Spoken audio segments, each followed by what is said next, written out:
Hey guys, here's a 48 Zephyr. Got a cool little project I'm doing for a nice guy out of Australia. This is going to be something that he can take on and off an airplane. It's going to fit in a carry-on or small suitcase. It's got a really nice Panasonic camera here. It's going to mount that. We're going to mount that on the front. I got a FY20A stabilization system. This is going to end up mounting leveled on a pad right here on the back by the motor, and the actual camera itself is going to mount. I'm going to make a shelf on the front of the airplane, so it's going to mount, and it's going to be mounted in approximately this position. It's going to be adjustable so you won't see the tip of the nose of the airplane.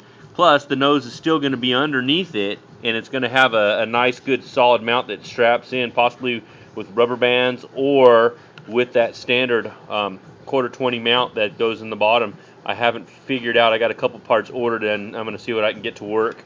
But I've gone through and I've taken this wing and cut it in 3 pieces, and I'm going to go ahead and end up joining it. I got some really nice aluminum ferrules, and these ferrules fit the actual spars really nice. So what's going to end up happening is these pieces of the spars and the ferrules are going to go into the wings, and basically you can see the ferrules themselves will slide. The ferrules slide right down and on. What I'm going to do is embed these in the wing, which I already did on the other wing half. I wanted to kind of show you guys what it's going to look like. But basically, if you come down and we pull that wing apart, now I end up having this wing. If you can see, I went through and I've installed the carbon fiber rod, and if you look it up to the light, you can see the rods go almost all the way out to the wing ends. What I did is installed, these aren't carbon fiber actually, these are fiberglass wing rods. I went through and embedded them, and I lined them up right into the root. You can see them right there.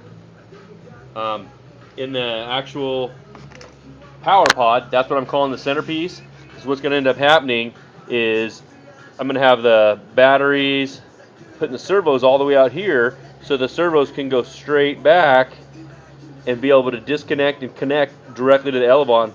So basically, this wing piece that's out here, all it's going to have is a winglet on the end, and then it's going to have an elevon along the back side. And then when you want to go fly it, you can slide all this piece together, and then you can take the control rod and basically just connect it right back to the control surface that's going to end up being on here. But let me show you guys real quick. I'll put this together. Nothing like having no tripod to do video here.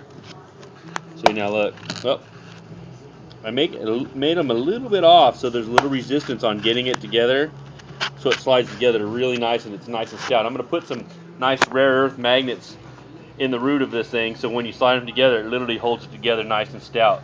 But what I wanted to do is create this power pod where the camera and everything sits in, and when the camera sits in there, it can basically have that piece with drivetrain and the batteries and everything in it be completely self-contained, and it's a matter of sliding the wings on and hooking the control rods on from the servo here, and the control rod's going to go back and hit the elevon, and that's it. So I thought I'd kind of give you guys a look at an interesting project I got going on here.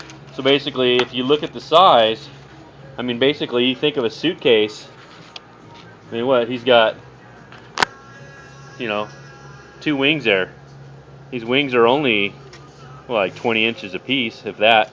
So basically, when he goes and goes traveling, he can go through and have this much stuff in a suitcase, and it's going to have a microdan motor, but basically that much stuff in a little case, and that's it. And it's only about 13 inches high, and barely 20 inches, 22 inches long, and that's it. So he should be able to fit this in an overhead, no problem. And it's going to be, in a nice little case. He's going to probably get a little case made for it, and he'll have some low-profile winglets on it and ready to go. But what a cool project! Something that I've been thinking about for a little bit, and I've had enough time to think about it enough to where it's starting to come to some fruition. So this is video number 1. I will get another one up here after I start making a little bit more progress on this. So later, guys.